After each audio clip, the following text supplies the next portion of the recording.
Hi, I'm Rob Cosman. Welcome to my shop. Have you ever had this happen? Someone opens the drawers and it ends up on the floor. You can prevent that using a drawer stop. I'm going to show you how to make them. I'm going to give you some ideas on variations. I'm Rob Cosman and welcome to my shop. We make it our job to help you take your woodworking to the next level. If you're new to our channel, be sure to subscribe. Turn on that notification bell, and don't forget to turn on the notification on your mobile device so you'll know every time we release a new video. Good? All right, back to the bench. I really enjoy making casework with drawers. I also find it a tremendous challenge to make a drawer stop that will do what you want it to do without impeding the use of the drawer. Here's what I mean. These drawers are relatively shallow. So which means, particularly on this one, I need to be able to get access all the way back to there, and that only leaves about an inch of it still in the case. So how do you make a drawer stop that A, is not going to get in the way, B, you don't want it to damage the drawer, C, you've got to be able to access it in such a way that if need be, you can get it out of the way so you can pull the drawer all the way out. Not always easy, leaves room for lots of ingenuity. So what I want to do is I want to walk you through and take you through the shop and show you some things that I've done in the past, and maybe that'll inspire you if you've got a particular problem you're dealing with. Now, here's the first example. And what you're going to notice, it isn't a solution at all, but it doesn't even need one. Let me explain. I built this stand in order to hold my chop saw. So I had quite a bit of depth, which meant when I made the drawers, you could comfortably pull out the drawer the amount that you would want, and there's still quite a bit more in there, which means rarely you're ever going to pull it out this far. I've seen older drawers where what they did in a situation where they had a really deep drawer, the drawer back was up to here, and they left these long tails on the end, again to support it, would allow you to get to the actual end of the drawer in terms of the area the contents are in, and it still wouldn't fall out. But you could do that, or you could just, if you have the access or the opportunity to make a really deep drawer, make it, and the usable part is going to be safe, and rarely is that ever going to end up on the floor. Here's one more location where you may not actually need a solution, and that is drawers that are intended to be taken all the way out so you can take them to wherever you're working and you have access to the contents. By the way, when I did that, I made sure that the bottom was sitting right on the bottom, which made it really easy to sit down without fear of breaking a piece of the drawer side off. All right, now on to some actual solutions. This is a standing desk, something we made a while back, and the drawers are in the front. Now, this is designed to be open frequently because this was your change drawer. So this had to make sure it would not drop on the floor. So you'll notice you get it back to here and it can't get any farther. But as I mentioned in the intro, you've got to be able to take it out for times when you need to take it out. So if you reach up underneath and just push that up, and the drawer slides out. Now let me show you how that works. If you look down underneath here, we have a block of wood. Now it runs almost the full length, and the reason is I didn't want it just hitting on one small area which would damage the drawer. So it's a piece of plywood that has a bevel on the front side. There's two screws in long slotted holes, and they're loose enough that it'll easily go up and down. When you put the drawer in, the bevel rides and pushes it up, not a problem, and then it drops back down.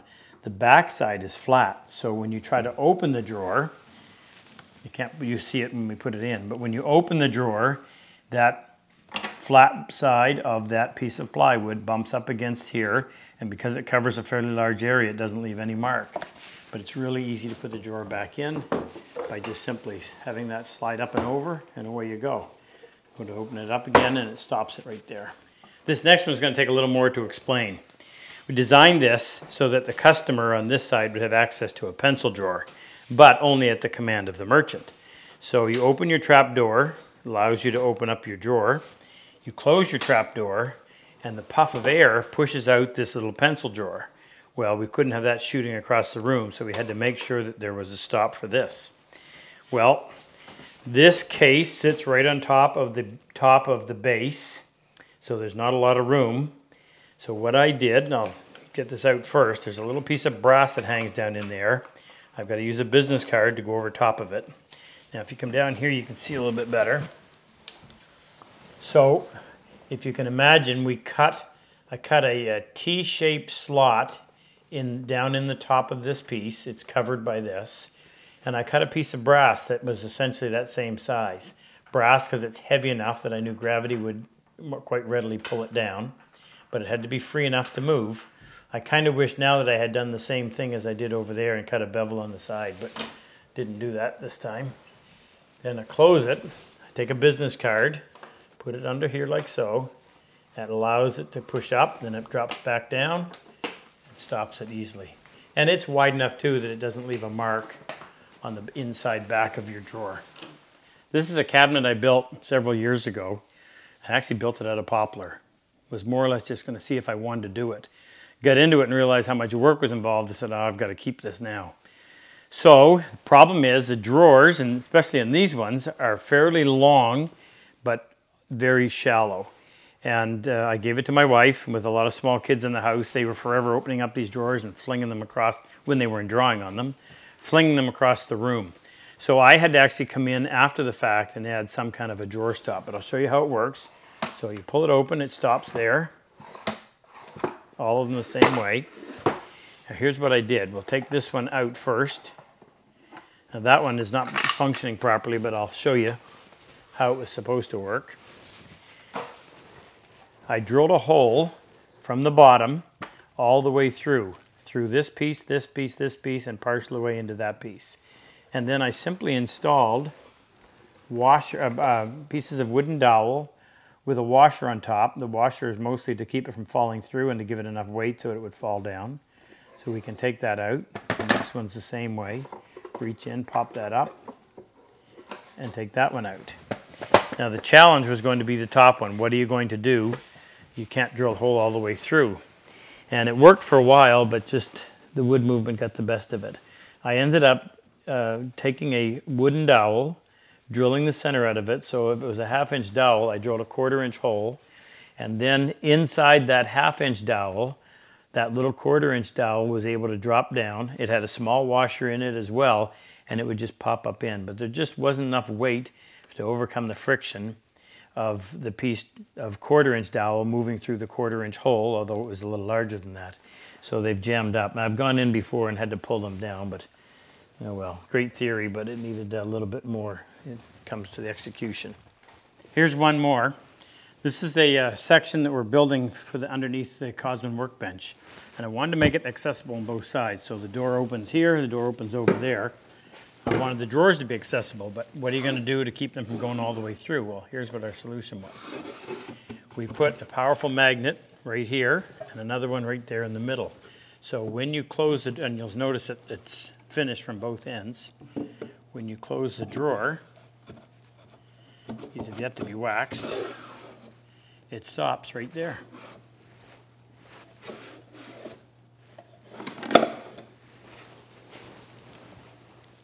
So I want to make this dowel within a dowel idea work.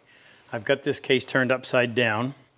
So we need to have we need to bore a hole right in here, and I'll walk you through as we insert a dowel that's been hollowed out. The problem is we only have 3/4 of an inch. So we can't get too close to the actual outside because it will telegraph on us. So I figure if we can get down there 5/8 of an inch, that's going to be about as much as we can get. So I've got an attachment that fits on a drill, and I've got a bit that is 1 inch that actually has a hex adjustment, so I can use this little right angle, and that will allow me to get in there. It's one of the few things I could reach in with. But I need to have a block of wood that will help me keep that plumb because it's rather difficult to steer that. So I'm going to take this over to the drill press first.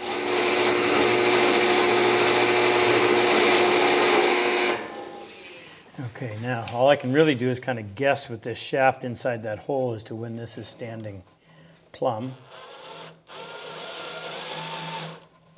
I can at least use the leverage from the underside of the divider to push down on that.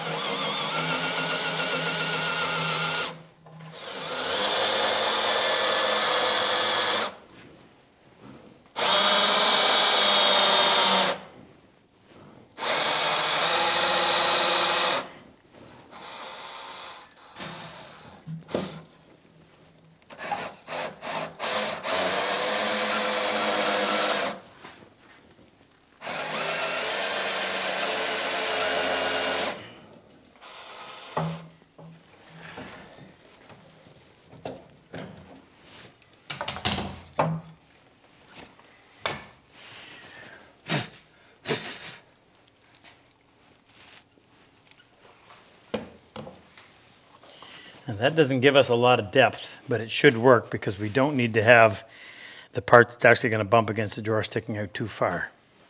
Hey, if you like this video, we have more. Our newsletter has subscriber-only content, monthly discount on tools, and anything we bring out that's new, subscribers get first crack at it. Click on the link below. Let's get back to work. Here's what we're going to make. So we've got a 1-inch dowel. We drilled out a hole that's 5/8 of an inch in diameter.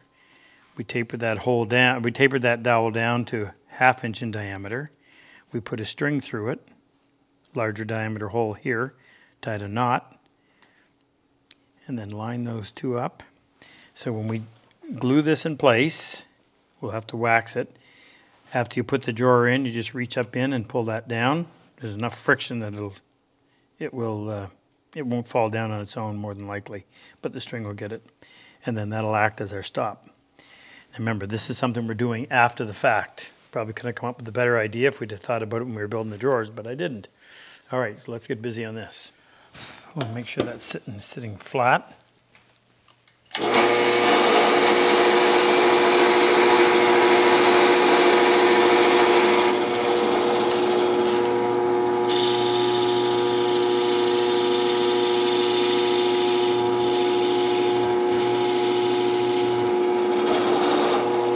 This one is 5/8. That pretty much centers itself.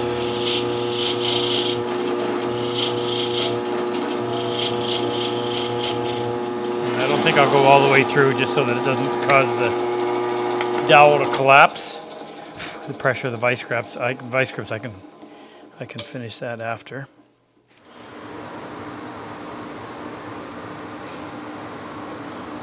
Now this piece is a little too tight, but I'm going to go to the lathe, and what I'm going to do is turn this down to 5/8 to about here. And then I'll adjust this part just enough so that it'll slide in there. You'll see what I mean when we go to the lathe.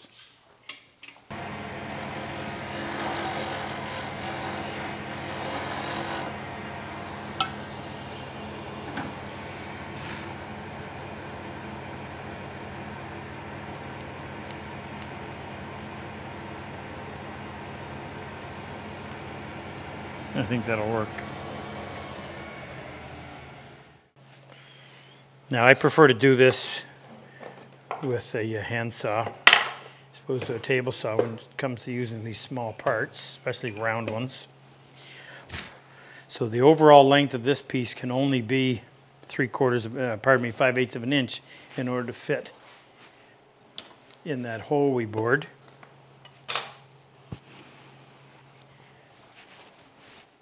So the overall length can only be 5/8, and we want this depth to be just about 1/2 inch. That's about where I've got it, so I'm going to mark this at 5/8 and then cut it.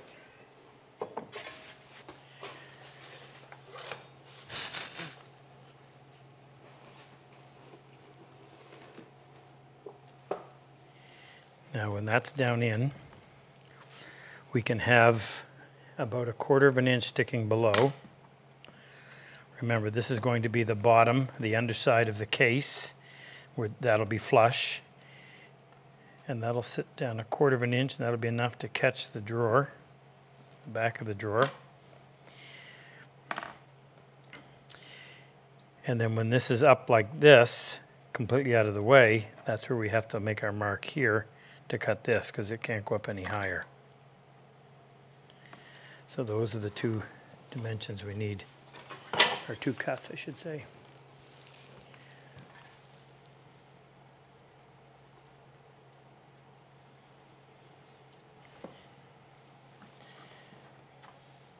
That gives us our 1/4 inch, and we put that up. It's almost flush.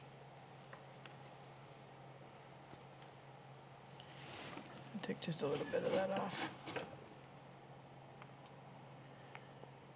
It's actually good. Okay, now we need a string in order to make sure we can always pull that down, so we'll drill this.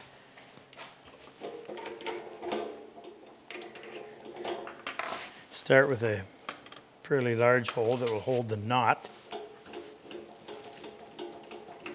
We want that on the top side, and we need to have it down far enough that it won't interfere with this going all the way up. Okay, so we need a knot on the top side.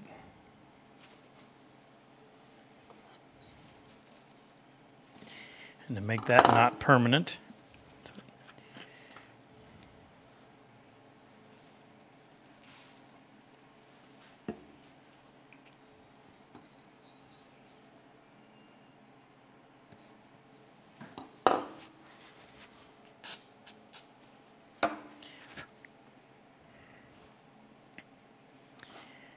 we'll make it about that long. Actually, we'll tie a knot in this one as well.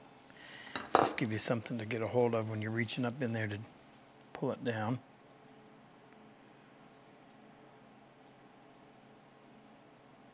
Okay, just before we glue this in place, now I went over to a belt sander that had a little better belt on it, and I managed to get it down to the size we want.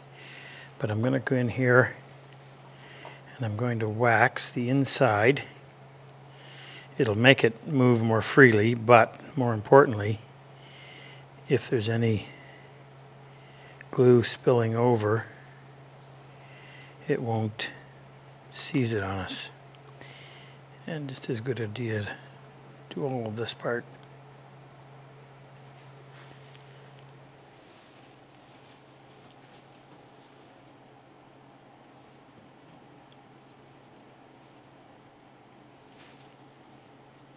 It's a pretty snug fit, so I just more or less need to moisten the walls. I don't want too much down there in the bottom.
All right, give that a few minutes to dry and we'll try it out. So this was the chest of drawers that I made for one of my sons probably 20 years ago or more. Hence the guns for the drawer pulls. So I'll reach up in here, make sure that that's out of the way. Set this in place. Actually, I'm going to tip it like this so I can get that. Believe it or not, that little knot hanging down is what's causing the problem. So if I can get there. Put that in place, reach in, pull that down, and there's where it stops. So keep your kids from having them pull all out and end up on the floor. And when we want to get it out, just shove that up in, pull it out. And there you go. Clever way to add a drawer stop to a chest of drawers that's been around a while. The next ones will just be a simple hole through here with a dowel going down and a washer on the top just to give it a bit of weight and keep it from falling all the way through. Wow, hope you enjoyed that. If you enjoy my method of work and like my style of teaching, click on any one of these videos to help take your woodworking to the next level. I've always said better tools make the job so much easier. If you click on the plane and chisel icon below, it'll take you to our site and introduce you to all the tools that we actually manufacture right here in our shop. It'll also give you information on our in-person and online workshops.